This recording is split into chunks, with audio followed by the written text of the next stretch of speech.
Bonjour et bienvenue à notre réunion de midi. Nous sommes le jeudi 30 octobre 2025.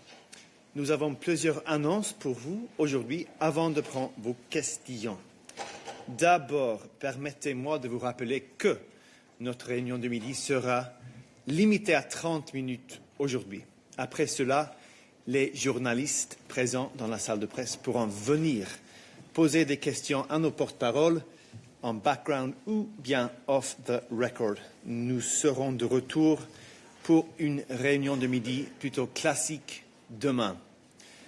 Permettez-moi maintenant d'inviter Balázs à me rejoindre sur le podium avec des nouvelles concernant la Pologne. Indeed, good afternoon. So good news for Poland today. The European Commission has approved Poland's third payment request of 6.2 billion euro under NextGenerationEU.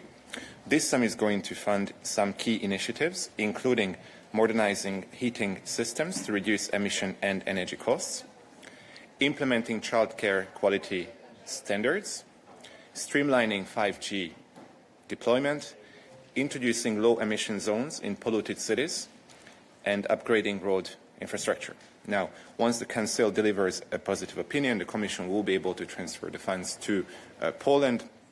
With this latest decision, so far this member state has received 20.7 billion euro in funding under NextGenerationEU. You will, of course, find more information in our daily news. Thank you, Balázs. I will next invite Anna Kaiser to the podium. She has some great news to announce for young Europeans.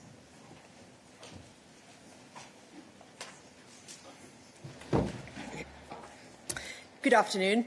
As we are celebrating 40 years of Schengen area this year, the EU is offering 40,000 young people a unique opportunity to explore Europe through Discover EU. We are making 40,000 free tickets available for young people who are born between the 1st of January 2007 and the 31st of December 2007, and the application process is very simple. We have just opened the call at midday today, and it will run until midday of the 13th of November 2025, meaning that it's open for 2 weeks.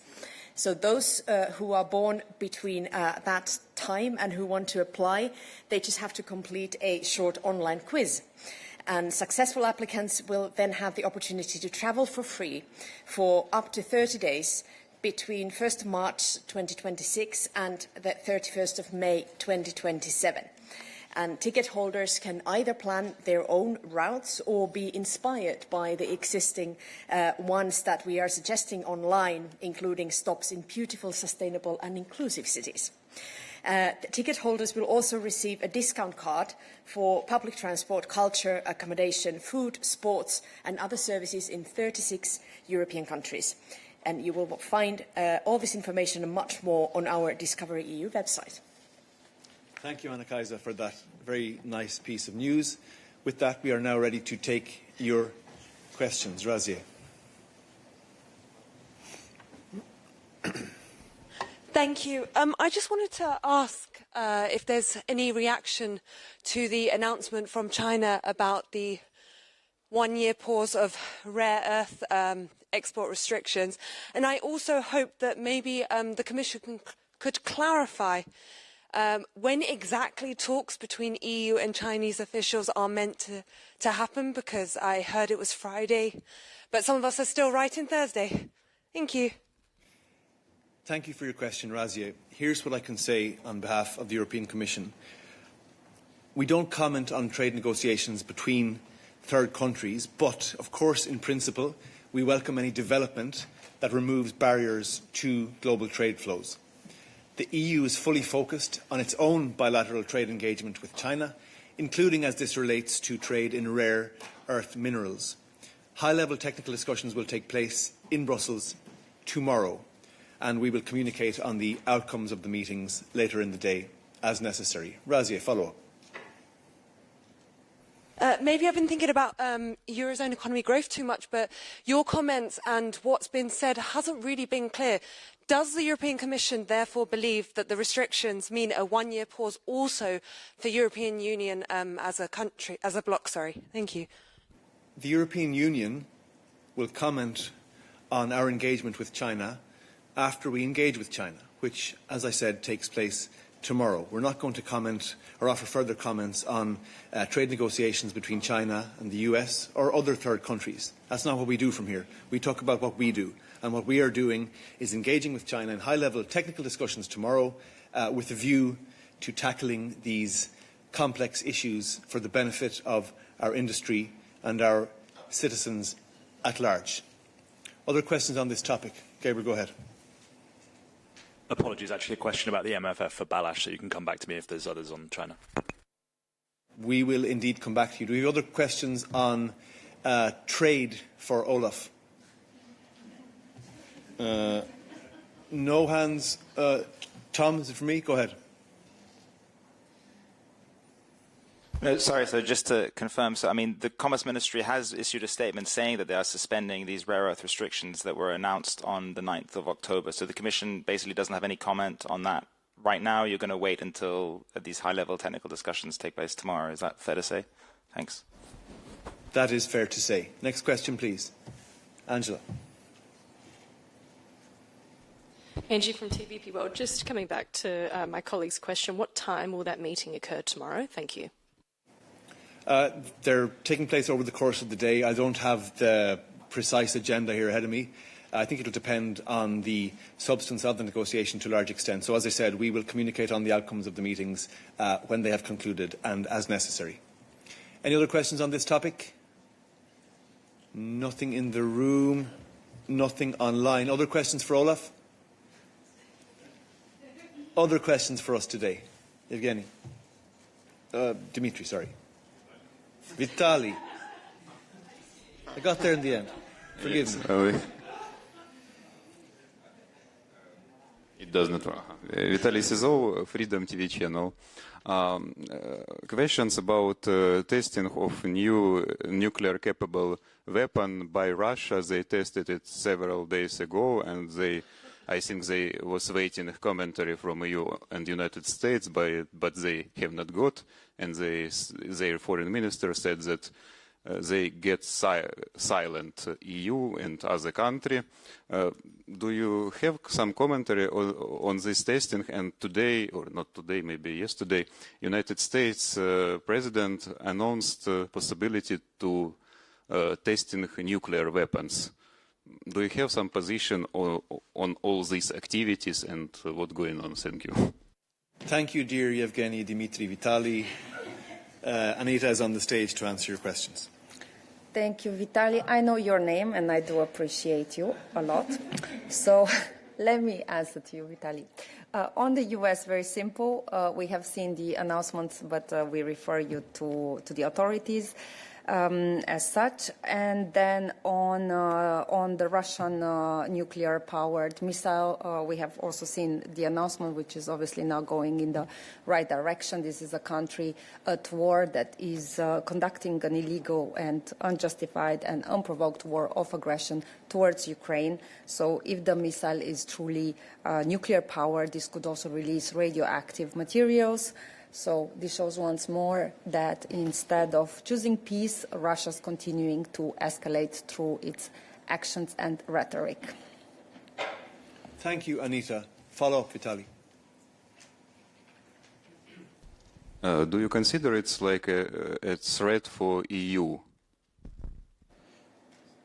Russia? This testing. I think Russia as a whole is a threat to the European security. Thank you for the very clear answer, Anita. Other questions for Anita here, please go ahead.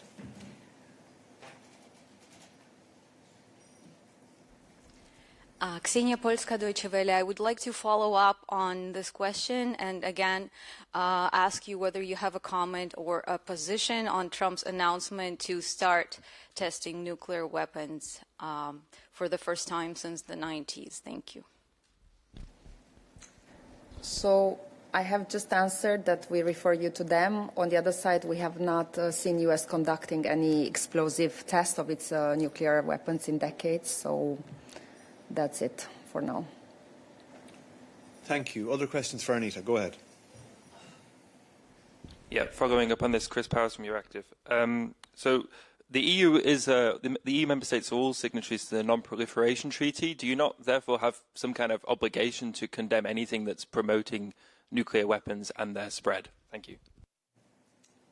Of course, we always call on all the participatories to the treaties to abide by their international commitments, obligations, including the Nuclear Non-Proliferation Treaty. But then again, here we're speaking about Russia, so our expectations are low. And the US, Mm-hmm. Can you pick up the mic again, please? Sorry, to be clear, my question was referring both to the Russian testing and the US promise to test. We're looking towards everybody that is participatory and signatory to the treaty to abide by these commitments. But I think we should not put the two in the same basket.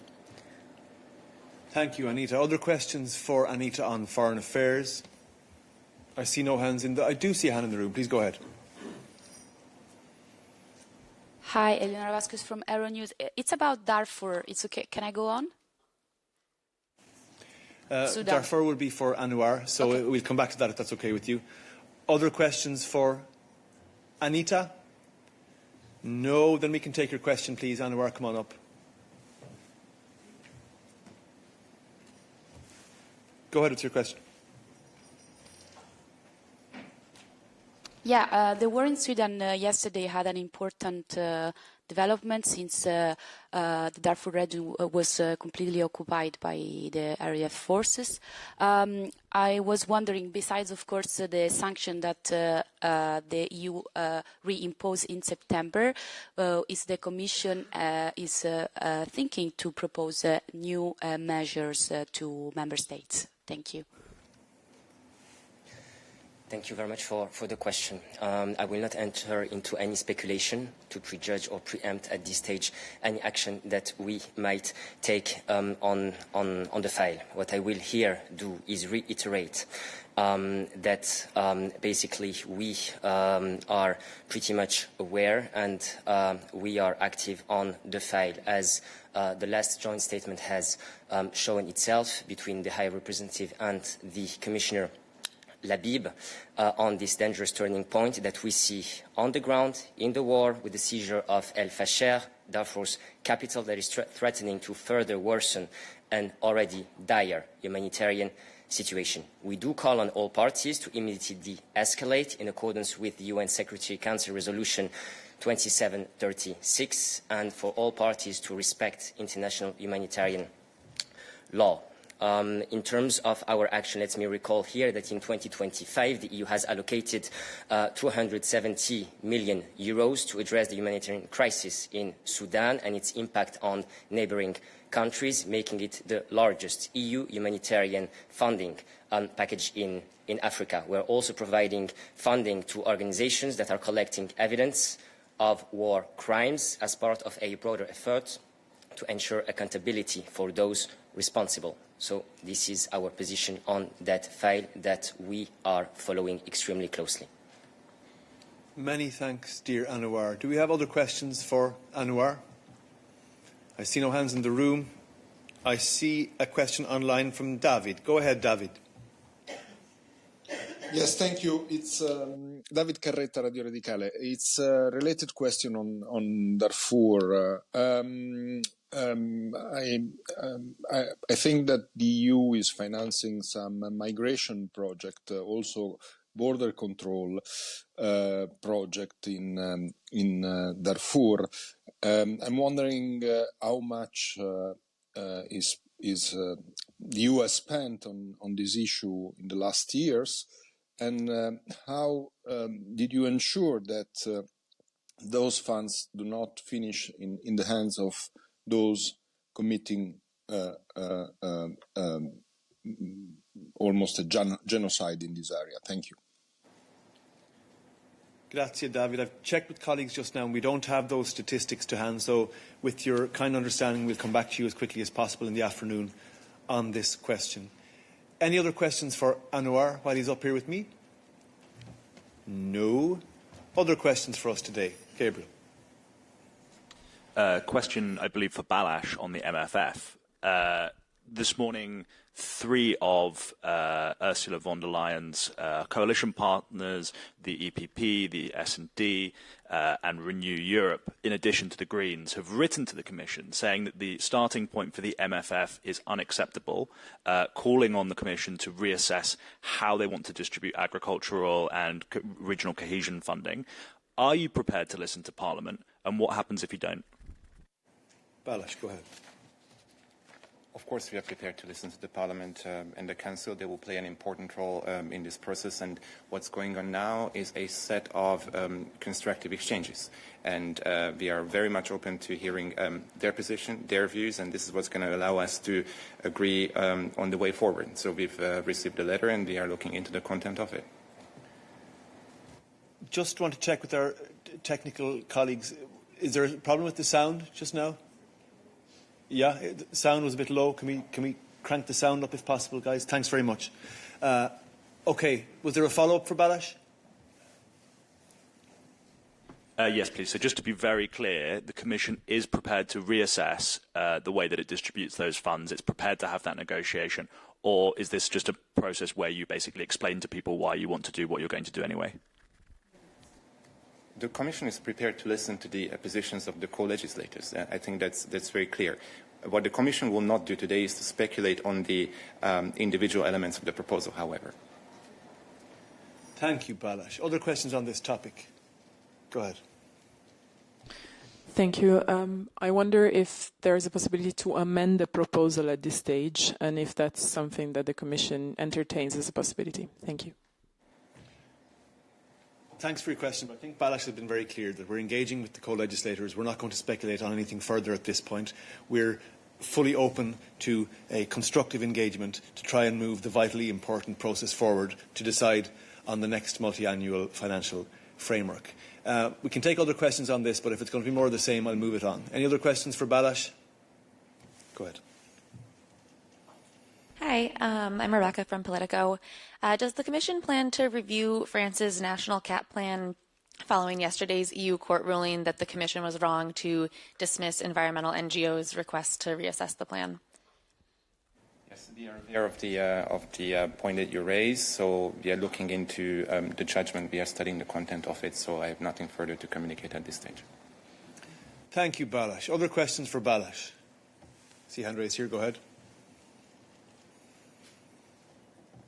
Irene Courstey for Cyprus News Agency. I was wondering whether you have the chance to assess the tax reform that was tabled by the Cyprus government or the House of Representatives, and whether you have any opinion either in fiscal stability or more precisely as regards to the raise of corporate tax to 15%. And does this raise meet the European Commission requirements for minimum corporate tax, and what does this finally mean for the active infringement procedure?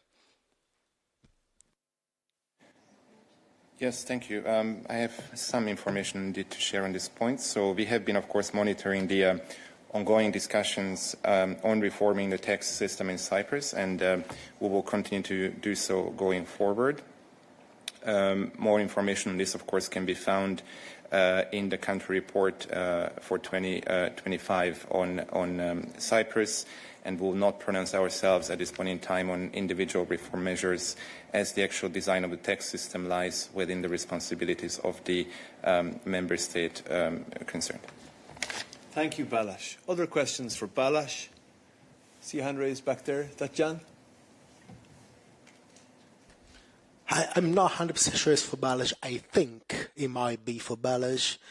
I have a question regarding reporting appeared in Euractiv last week about a supposed former journalist for a Arab publication who was under investigation by Belgian security services for being a spy for China. I wondered whether the security services had contacted the Commission about this, and whether, in any case, this person has been resigned or there's been an investigation about this person's potential press badge.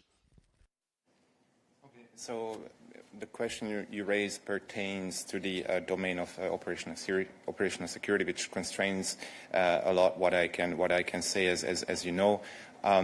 What should be recalled is that we have measures in place when it comes to counter-espionage, and the Commission is prepared to deal with espionage threats, and we are constantly updating our toolbox in this regard. But of course, I cannot pronounce myself on individual cases. Thank you, Balázs. Jorge. Yes, I have a question on the reparations loan. We know that yesterday there was a discussion at Coreper following the European summit of last week. After the discussions with member states, have you got a better idea of what they expect from you, and what's the timeline for the options paper? What can you tell us now? Thank you. I would not be able to provide any major update in terms of substance compared to what has been said earlier this week by Paola and me. We have seen the invitation of the European Council towards the Commission to prepare options, and we are working on those. And I think there are very close contacts with the Member States. Thanks, Balázs. I think that's the really key point to emphasise here, is that the contact is happening now. The necessary discussions are happening now. They happened in Coreper yesterday. The President had them most recently in her visit to Stockholm, where she engaged on this precise topic and many other related topics with the Nordic member states. So that work is ongoing. Jorge, you have a follow-up. Yes, thank you. Have you established a dedicated channel with Belgium, which is the country with the most concerns right now? For instance, does the President plan to meet bilaterally with Prime Minister Bart de Wever? Thank you. Thanks for your question. I mean, there's no dedicated channel. The dedicated channel is the channel of communication that, as I just mentioned, is ongoing. And of course, that contact will happen in an intensified way as we strive to take this important issue forward, consistent with what we have said we would do. Other questions for Balázs? Virginie. Oui, bonjour. J'ai deux questions pour Balázs. La première, c'est sur le prêt de réparation. C'est un follow-up. Tu as dit que le Conseil européen vous avait demandé de préparer des options au pluriel. Donc, est-ce qu'à ce stade, vous travaillez sur d'autres options qu'un prêt de réparation amélioré? Première question. Éventuellement, lesquelles? Et deuxième question, c'est plus sur la sécurité opérationnelle, comme tu dis. Sur le commissaire Varelli, la Commission a mis en place, me semble-t-il, un groupe de travail suite aux informations de la presse sur des activités d'espionnage de la représentation permanente qu'il dirigeait à l'époque. Est-ce qu'il y a du nouveau? Parce que j'imagine que maintenant, ça fait quand même 2-3 semaines, je suis sûr que vous avez trouvé des choses. Ou que vous avez conclu. Ok, sur la première question, Eugénie, je pense qu'il suffit de regarder les conclusions du Conseil européen qui nous invite de préparer ou à préparer un certain nombre d'options, et on a dit déjà qu'on va y répondre. Donc voilà, c'est la demande, et notre réponse sera basée sur la demande du Conseil européen, en y ajoutant qu'une autre priorité, évidemment, reste une solution qui est basée sur les avoirs russes à mobiliser. Donc ça, c'est important à souligner. Deuxième question, je pense que j'ai reçu cette question il y a 2 jours. Ma réponse sera la même. Le travail est en cours. Il y a un groupe interne qui est consacré à ce sujet, et le travail est en cours, donc rien que je pourrais partager pour l'instant. Follow-up, Virginie. Le travail est en cours, mais moi j'étais en congé il y a 2 jours, désolé. Donc quand je rentre de vacances, je me refais pas tous les midday que j'ai ratés. Travailler en cours, tu peux être plus concret? Il y a eu des réunions, il y en a eu combien? Il y a eu des auditions de gens. Enfin, il fait quoi ce groupe de travail? Vu qu'on est dans un domaine de sécurité opérationnelle, ce sera difficile pour moi de donner plus de détails en ce qui concerne le travail spécifique mené par ce groupe. Donc, pour l'instant, je demande un peu de patience de ta part. Merci, Balázs. D'autres questions pour Balázs? Je ne vois pas de main levée dans la salle de presse, ni sur Interactio. Merci, Balázs. Other questions for us today? Go ahead. Hi, it's Nacho from the Spanish newspaper Confidencial. I think that yesterday, or recently the government sent you a letter, the Spanish government sent you a letter in response to the opening of the infringement procedure around the Spanish law that gives unlimited power to the government to intervene in banks' mergers. I wanted to know if you received the letter, and then if you could remind us on timing. How much time do you have now to analyse if the letter address your concerns or not? Thank you. Thanks for the question. I can confirm receipt of a response from the Spanish government to the formal letter sent by the European Commission. We will now analyse this response before deciding on next steps. You have to forgive me, I'm not sure if there are deadlines applicable to our response or our next steps or not. I don't think there are, but I will triple check that and let you know. Other questions on this topic? Other questions for us today? I take yours. Yes, it's on AI. I guess it's for Thomas.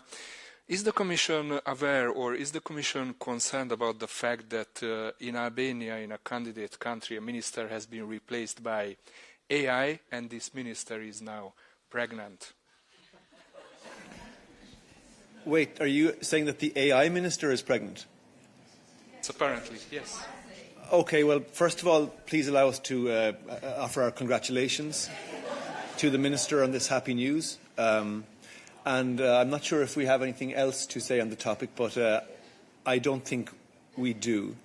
Other questions for us today? Go ahead. Hello, Luca Hachidze, Formula TV Georgia. So my question is about the official letter which the Georgian Dream government received from the EU sanctions envoy David O'Sullivan. I would like to ask you, how would you describe the content of this letter? Georgian Dream's propaganda only promotes it in a very positive way, and also would like to add what the Georgian Dream Parliament Speaker said about that letter. Brussels reveals bipolar disorder. One self-praises sanctions compliance. Second, self-funds disinformation. Thank you. Thank you for your question. I invite Anita to come back to the stage to answer this question.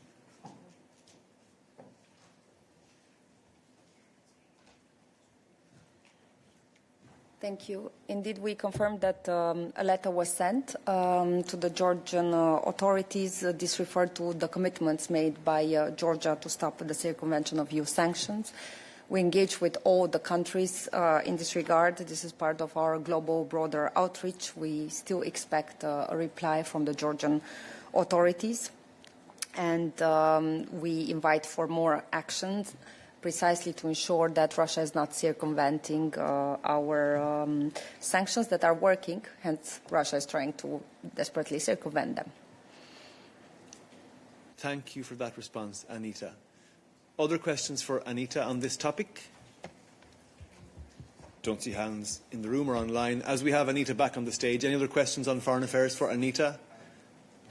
Please go ahead. Hi, Chris Powers from Euractiv. I was just reading yesterday the Japan-EU Competitiveness Alliance, because von der Leyen said that that would be a good place to look to see an update on the rare earths and so on. But I noticed in it there's mention of a Japan-EU defence industry dialogue. I was wondering if there's any update on preparations for that, when it might happen, if it's on track, anything at all. Thank you for your question. Looking around at colleagues here, I don't think we have that information to hand, so we'll check that and come back to you. Colleagues, we have a minute left for our shortened midday. Who wants to take the last question? Razia, you started, you can finish. Thank you. I have a question on SAFE, so it's probably for Tomat, because the German Chancellor is in Turkey. And we know that Turkey wants access to the defence scheme, and it seems that Germany also would like Turkey to be in that scheme. So I'd like to ask how the European Commission views the German, or at least the Turkey insistence to be part of the SAFE scheme, and whether there's been any development since the last time I asked this question. Thank you. Hi Raz, sorry to disappoint you, but still same reply. So we have received a request from Turkey and we're carefully analyzing it from our side. Thank you, dear Thomas. And on that note, dear colleagues, we will draw this shortened midday press briefing to a close. Thank you to everyone for participating. I remind you that we're going to make ourselves available here to have chats more informally off the record and on background. So please come down. Let's get into it. Have a great afternoon.